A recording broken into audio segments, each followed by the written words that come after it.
Hi guys! Hello, hello! So ito guys, ano, ano siya? Lalagyan ng string. Ah,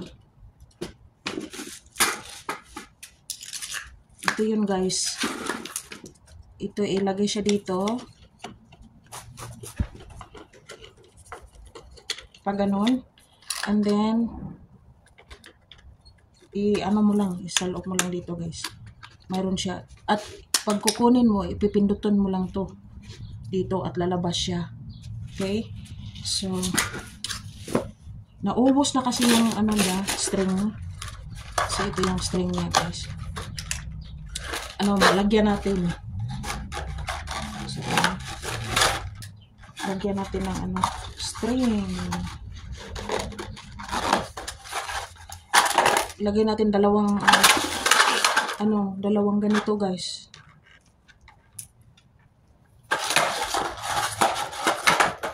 Yan. Yan. Putulin natin dito guys. Dalawang dupa. Ano ba?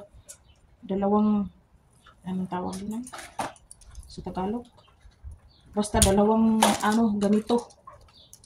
Mga 10 to 12 feet ata. Ayan. 10 feet kasi maiksi ako. So ganito guys, yung dalawang dalawang dulo, ganito. At kukunin mo yung ito guys, putulin mo to. Putulin. Ganyan. Yan. Pag putol na yan, ilagay mo dito guys. Ilagay mo dito. Kasi may dalawang butas eh. Huwag ko makita ko, diba? Basta may dalawang butas pag ganito. And then, okay, baliktad. So, ayan. Nasa ilalim na siya. Hindi pa ganito guys, baliktad. So, dito tayo. Pag ganun tayo guys. See? Baliktad natin para nabali yung doon sa sa ilalim. At roll na. Anong tawag Tagalog eh. Basta itutuyok mo lang, ikot-ikot. Ikot-ikot mo lang siya. Ito. Ayan. Naubos na kasi yung ginamit ko eh. Maubos pala din. Nahili siya ba? Nahili siya guys. Ayan. Ikot-ikot lang siya. Ganito oh. Ikot lang. Ayan. Paikot-ikot lang ang mundo. Ayan. Paikot lang. Ikot mo lang hanggang dulo. Ayan. So, ganito na. Ito na guys. Ilagay na natin to ang isa dito.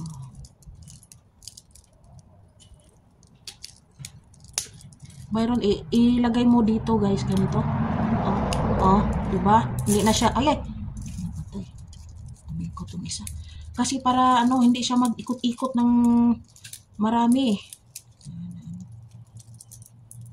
Di siya makawala. Ayan, Tagalog.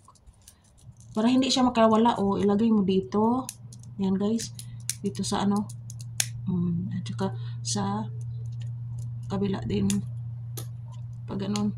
Di ba? Tingnan nyo guys, ganun lang. Okay? And then, ilagay na natin to sa dito guys, ilagay natin. Dito sa may butas, may butas kasi siya, Yan. Ilagay mo, isuksok mo sa butas. Dito may butas.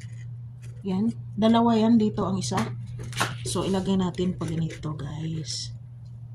Ilagay sa butas. Tsaka yung isa din, ilagay sa butas. Yan. And then, pag nalagay na siya sa butas, i-release mo to, guys.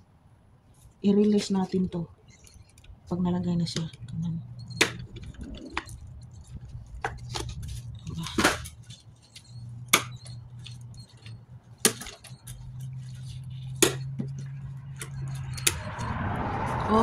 Diba?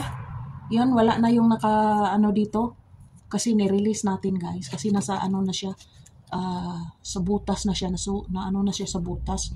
Diba? So, ganyan lang. And then, ilagay natin to. Ano, may ano dito? Makita ba niyo? So, ito guys. Isulod mo lang guys.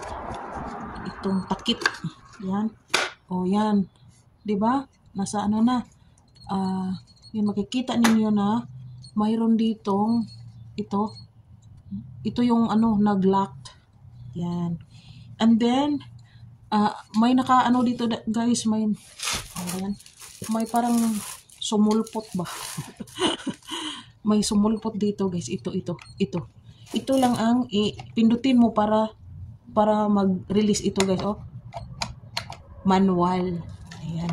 Pero pag gagamitin mo to, automatic ito na nag-release na ubos, kinakain. 'Di ba? Ganyan. So, mag-release tayo ng ayan, okay na 'yan. Oh, 'di ba? Yan. So ayan guys, that's it. Ito lang yung pag-change ng string ng ating weed whacker. Aba yan. Yung pang natin sa mga pang trim ng damo. Ayan. So ito guys, electric ito guys. Yan. Siya, naka-plug in siya. Kaya may mataas ako na cord na daldalahin ko. Ganyan. So yan lang guys. I hope nakakatulong ito guys sa inyo guys. Thanks for watching. Bye.